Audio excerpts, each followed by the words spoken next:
Hey the rulers, DMO73 here, bringing you a showdown between Josh Furey and his take on Pricia versus my take with shh, library's done, quiet in the library.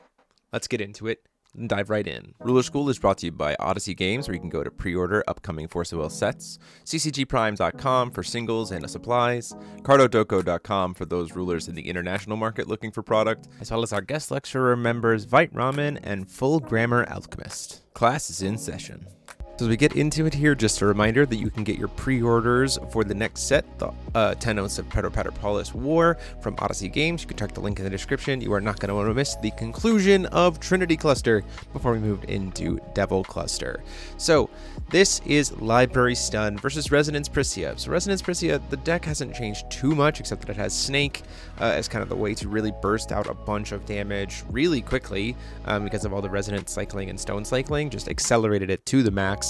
And Library Stun is making use of a lot of the flexibility that comes with Will of Hope and Will of Despair, given the fact that you can Judgment at quick cast speed thanks to the new Sub-Ruler. Essentially what you can do is you can call Stone with the first book, use the Sub-Ruler to swap to the other book, who comes into play recovered, and then you can perform Judgment, which means you kind of get to have the best of both worlds of being a tag deck without being a tag deck. You get to play solo mode, which is kind of nuts. So you'll see here, we're going to go ahead and use Grimoire after calling Stone or the library to swap to the other book. We have to draw a card and discard a card, and because we're a ruler with book in the name, we actually get to use Crimson Moon's Fairy Tale to discard, and then it will trigger and get to reanimate. This version of the build leans heavily into this mechanic. It is a white-based build. You can do a lot of cool things with the books. You can play a Darkness discard build. You can play a burn build. This one's using the fact that we're gaining a bunch of life to help us find our push-throughs for lethal. We're going to use our life as a resource here, and Crimson Moon's Fairy Tale is a way to make sure we get to do that. So we're going to go ahead and put out Cheshire Cat, the Phantasmal Fighter. This is just a body. We just want a turn one thing that we can flip out from Will of Hope. And also the main deck plays 0 Will of Hope or Will of Despair cards, so you don't really have to worry about any of that. Essentially, all of the pressure from the deck comes from the sideboard, while all of the utility and flexibility comes from the main board. Josh is going to go ahead and take advantage to go ahead and get Hairpin out here. It is going to recycle him a stone, which is great. He'll get to draw an extra card because the first stone was the Pricia stone. We are still at a point where we can Judgment for 1 again. We're not going to. We honestly want to Judgment for 2 drops. The only reason why we want to have a 1 drop is because it puts out a body and it lets us start being able to use the flip back ability for paying 0 and producing 1 will for Judgment. This is kind of one of the craziest parts of this ruler. That being said, it was kind of updated so that we have to pay at least 1 to Judgment. But as you can see here, when we swap to the other books, we get to discard. We're going to discard another Crimson Moon's Fairy Tale, gain 500 life. And now we can use the 1 will we produced already for Judgment to then Judgment for a 2 drop. We're going to throw down a Lorite to try to stop us, and we thankfully have the mirror to answer that. We say no thank you, so we're going to go ahead and get 10 Oaths of Paterpaterpolis. This is an insane card for this deck. Not only is it the primary way for us to push the lethal damage with its bookworm ability, it's very easy to get to 6 books, but also when you combine it with the Sub-Ruler, I'm now sitting on 3 will for Judgment, and that is a lot, especially because I can flip back at instant speed and then Judgment for 3. And when you think of the Will of Despair 3 drops, there's a lot of really good ones. If I want to search for something from my hand, there's the Galapis. If I need to lock something down, there's the Scheherazade. If I need to make his hand size smaller, there's the DBV book. Or there's the Epic of the Dragonlord book. You can grab Arla, you can grab Melgus for pressure. Like, there's really, really good Will of Despair cards. So Josh is going to call Stone here, get a Resonance trigger off of Hairpin, so now he has +4/+4 on his side of the board until end of turn.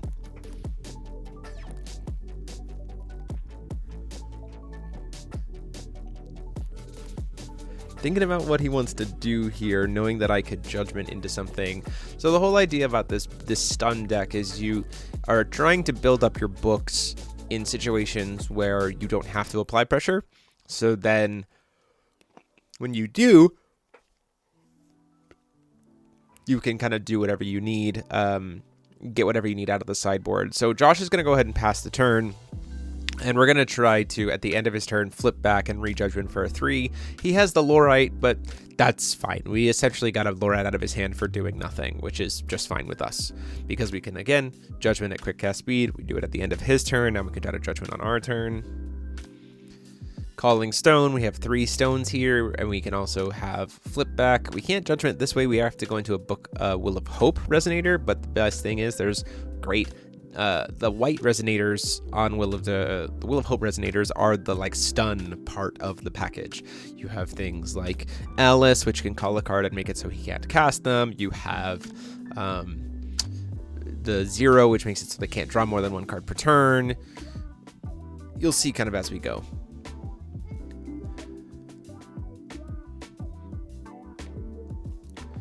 So flashes in a Robomate at the end of our turn. Thinking about if we want to respond to that. We ultimately, I think, say that's fine. The Robomate is not terribly concerning here, although they will start to get big next turn. We are going to respond to the cast after all by paying 1,000 to play a Dark Alice Rabbit Princess. This is the other insanity about this deck with getting the contracts is we also just get to save up a lot of will very quickly. And we're going to discard some cards here, but then we're going to gain 2,000 life back. So we paid 1,000 but gained 2,000. So ultimately we got to gain 1,000, draw 2 cards, play a Dark Alice.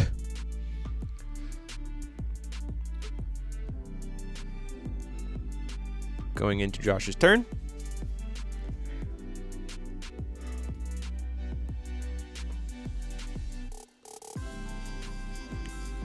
Going to try to use Hairpin to discard a card, reveal the top card, and potentially cast it. It's going to discard a Hairpin. This does set up Josh for being at the position where he could kind of do the infinite, per se, if he gets a snake on the field.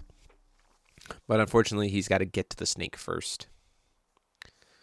Now, he could set it up by playing snake, then calling stone. That's a very real option. The risk is that playing into currently sitting at 3 will for judgment, plus 1 will for fairy tales, plus 3 open stones.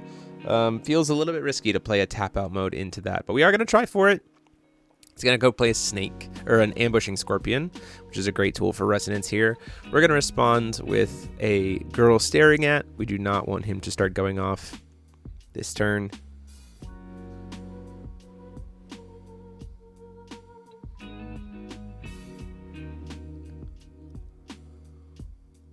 Can still call stone and give something swiftness and flying, though I don't imagine he would. He's not going to get the resonance to pump his board up +4/+4 because the sub-ruler is currently on its regalia side.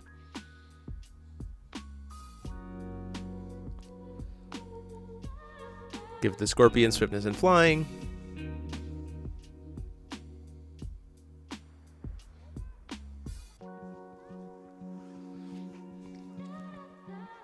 Swings in for the 7. We say, that's fine. I will take it.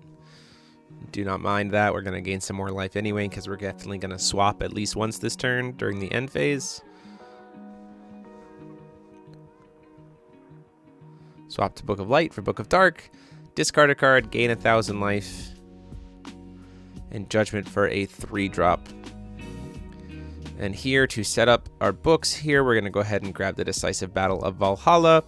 The main reason here is because between Book of Light, 10 Oaths, the Sub-Ruler, DBV, and Grimoire, plus Fates Reunited in the graveyard, we are at 6 books, so we can now officially do Bookworm, which is very nice.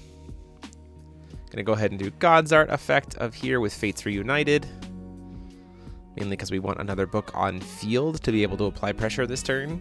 We'll call Snake and Robometa while he's not currently able to use Robometa to put power counters on. We'll generate a couple of counters thanks to DBV letting us have Bookworm ability during his turn.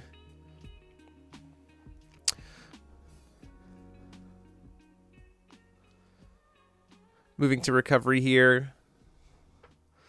We are certainly going to try to push for lethal. We have a pretty safe bet here. We can Judgment into another Will of Despair. We've got plenty of will to be able to react. I think we have another Dark Alice in hand. to draw if we need to.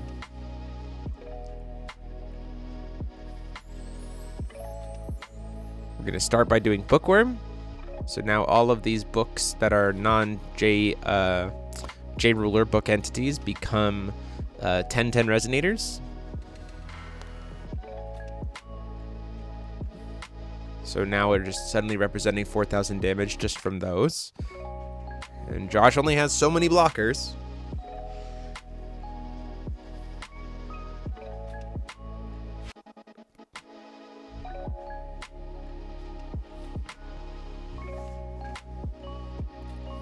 Going to attempt to move into combat.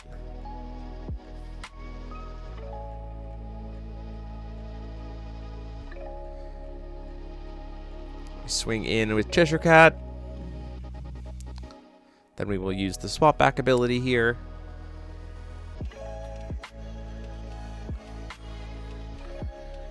Swap to Book of Dark. Gain an extra 1,000 life. You see there is a altar, so life-stealing altar there. We could play that and then start sacking things that have already attacked to kill the things that are left. Certainly an out to play through this line. I'd have to read Judgment again. It would tap me out for that, but that's okay.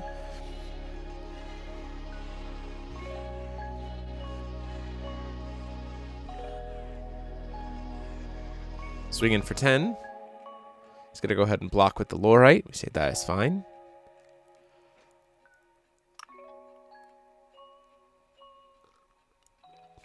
Just debating on if we want to do something with Altar beforehand or if we're just going to try to apply pressure. At this point in time, because he has Robometa that can protect, the damage on board isn't enough for lethal. So we got to then figure out, like, okay, are we going to try to throw at the Scorpion? Are we going to leave stuff up?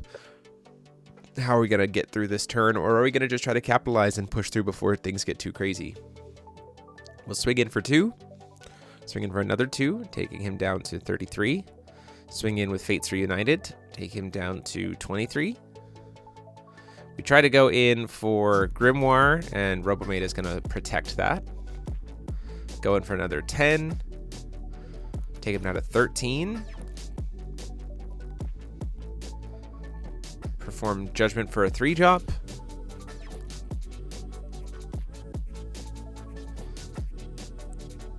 And Josh is going to respond to the enter effect here, it looks like. Casting Sword of Progression. I'm not sure what we're trying to draw here, but we're certainly trying to draw something. Getting a 3-drop, we then get Melgus, who we can then pay life into, plenty enough, to be able to then just finish the game. So we will swing for 2 and then pay 1,200 life to pump Melgus up to being 1,100 attack, and that will finish the game off, and we move into game 2.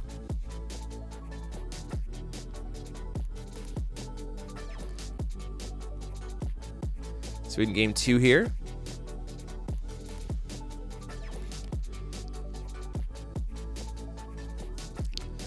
Josh getting to start with the Hairpin sub-ruler. Books don't necessarily care one way or the other. They're really fine going first or second, especially given that they have excess will production. We're going to take some burn damage every single time he calls a Firestone. Spoiler alert, every stone is a Firestone. And then we're just going to pass. At the end of the turn, he's going to try to use Pricia, the Hairpin, to try to get Fiery Fox. And we're going to say, no, we're going to burn 2 mirrors to stop that and then redraw a card. I do not want to have to deal with the cycle that is Fiery Fox of Reincarnation.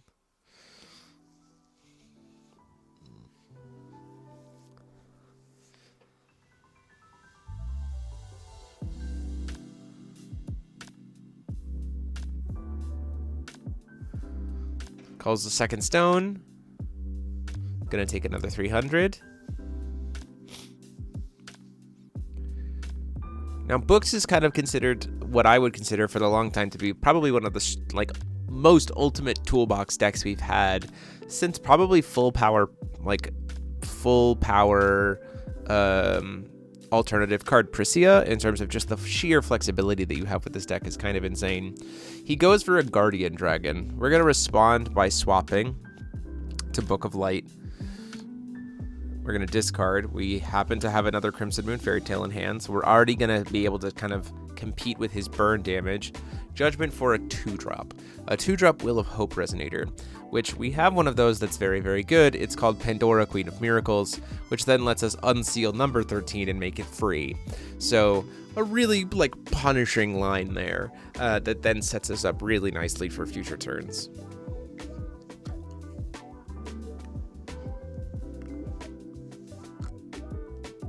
We're going to go ahead and just get right into swapping back.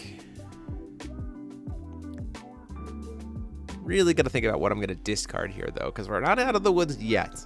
We don't have 10 oaths live here. We're going to be at 1 stone up after this.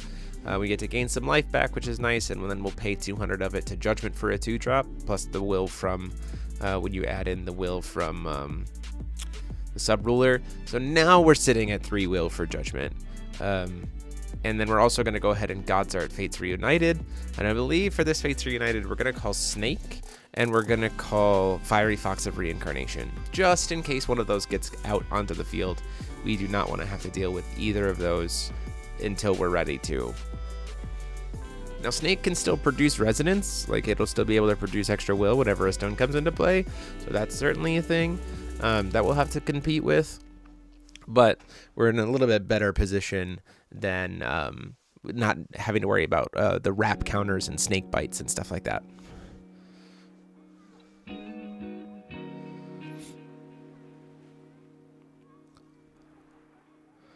So we're not going to be able to swap. We're going to be stuck on Will of Despair for a bit, which is fine. We can go grab Decisive Battle. We can go grab a second 10 Oaths. We can go grab Arla. We can go grab Melgis. There's a lot of flexibility in what we can grab here. Josh deciding to go with a Ambushing Scorpion. Say that is fine.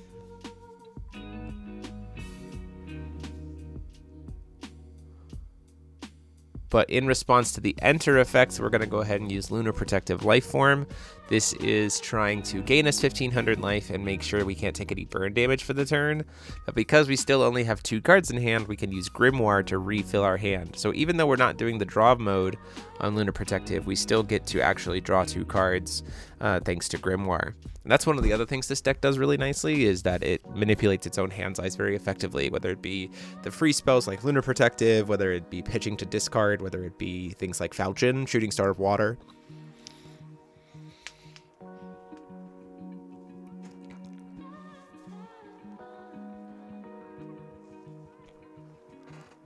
Scorpion gets to enter. It does get Swiftness now, and Josh can still call Stone. With what's in hand, I do think there was a world where playing Snake might have been more advantageous here. Although it probably is about the same net amount of will. Tries to use that stone to play a Robometa. We're not going to have anything to do with that. We're going to mirror him, get him out of the way. Then Josh will still be able to call Stone this turn. Does see that Pricia Stone, so now his Scorpion has Swiftness and Flying. If he wants to try to swing in for 7, although I don't really recommend it, because at this point in time, we're sitting at 5 books, and we can Judgment to get a 5th. We're at 5 books. We can Judgment to get a 6th, and then just go in for Bookworm next turn if we really wanted to. So he certainly has to leave up at least 1 blocker.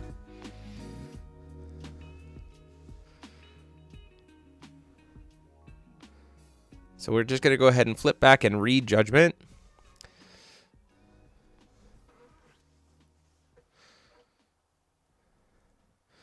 We want to apply pressure here. So we're actually thinking about what to grab. Do we want to grab a book? Do we want to grab Gil Lapis to draw a card? Do we want to grab Arla to be able to shoot the blocker out of the way? We make a distinction that what we're going to do is we are going to grab the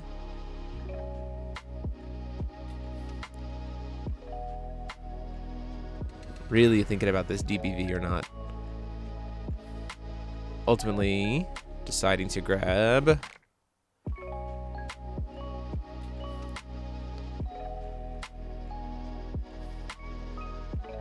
Scheherazade. So when this card enters the field, as long as it's in the field, target resonator cannot attack or block, and it can't play its activate abilities. So we just locked that Scorpion from being able to block anyway, which is really nice.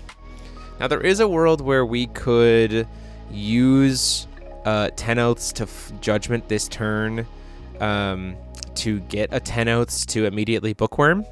Certainly an option. Because then we'd have 6, and that would be lethal with what we have on board, especially since we have a, I believe we have a number 13 in hand to cancel the one play that Josh has. Though I think we're not quite thinking of bookworm at this moment. Girl staring at. Yeah, with the number 13 in hand at this point in time, this would be lethal if we went for a bookworm.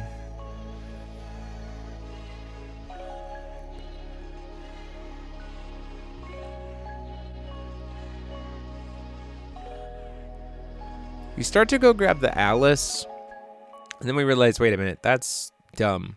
Grabbing the Alice is not what we need to do. What we need to do instead is grab this Zero the Kingsblade. This is a really good card in this kind of stun lock here. He draws extra cards because of the Pricia stones, and so we get to say like, hey, we don't have to worry about these Pricia stones anymore. Now I start to use blue here to play this Never End, but instead I'm just going to pay 1,000 life because we're already gaining life so much back. Again, life is a resource in this deck, 100%, to play Never End. So we're now going to set up this kind of really impenetrable board with Eternal. Fates Reunited can remove Barrier, can't remove Eternal. So then we're going to go ahead and go in for 8. Says that's fine, I will take that damage.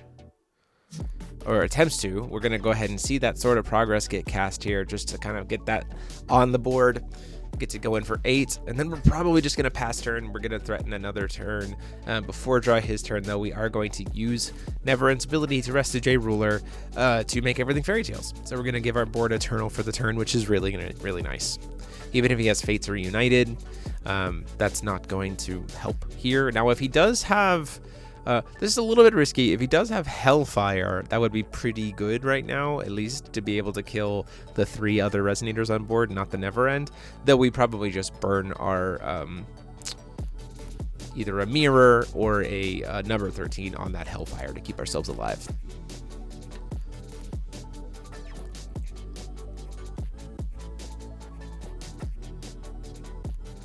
Josh really wondering what he's going to do here. Not a great spot. He's staring down kind of lethal pressure next turn, whether it be from Bookworm, although he knows I can't get another book this turn. Though with if I can have, we are currently able to do Bookworm without doing Judgment because of the Fates Reunited engrave. Though we are at 6 books in public zones, 4 on field, 1 in sub-ruler area, and then 1 in grave. So Josh has really got to figure out, really on the back foot here. Got to figure out if he can apply some pressure or clear this board somehow in such a way that he can get through. And that's kind of the purpose of the Will of Hope Resonators. Like I said, I want to limit the number of options that Josh has. With Never End having everything Eternal, it's hard for him to get through. With Scheherazade, he can't attack with the 1 Scorpion. With Girl Staring At, we just blank him for the turn. With number 13, we can cancel things. It's really just a lot of essentially building a lock out over the course of a couple of turns. So Scorpion's entered. He can still call Stone. Not going to do much value there. Does now have Swiftness and Flying if he would like it.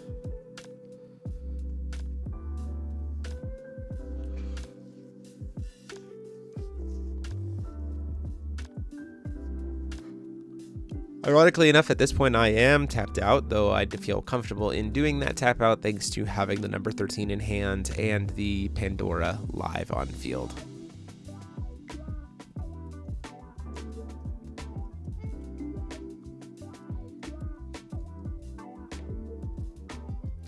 Does see the Lorite, the Trishula doesn't help here, the Snake doesn't help here. There's no real follow-up. So Josh is just going to pass turn. We're going to move to recovery, and we're going to try to finish off things. We're going to call Stone with Book of Light. using flip back ability, and then swap, draw and discard, gain 5, get another book out for later, use 10 Oaths to Judgment for a 3-drop,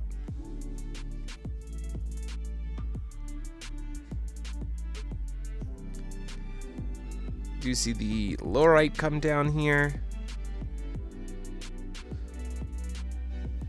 We are going to use the free number 13.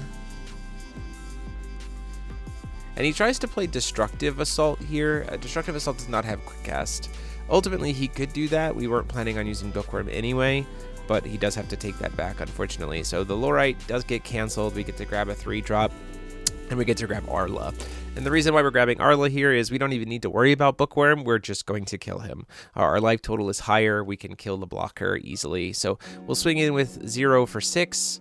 This is just a matter of what he's going to block with, but whatever he's going to try to block with, we're going to use Neverend to tap down Book of Dark to make everything eternal anyway, and then we'll just use, after that resolves, then we'll use Arla to ping the blocker out of the way, and then everything here will be able to swing out. So whether that be, it'll be 6, plus 4, plus 8, plus 15. So it's a grand total of 33 damage with just what's on the board here. So we're going to see it all kind of played out, and the hand, at my point, like I said, the hand is 100% just reactionary, like ways to answer whatever he's going to try to do.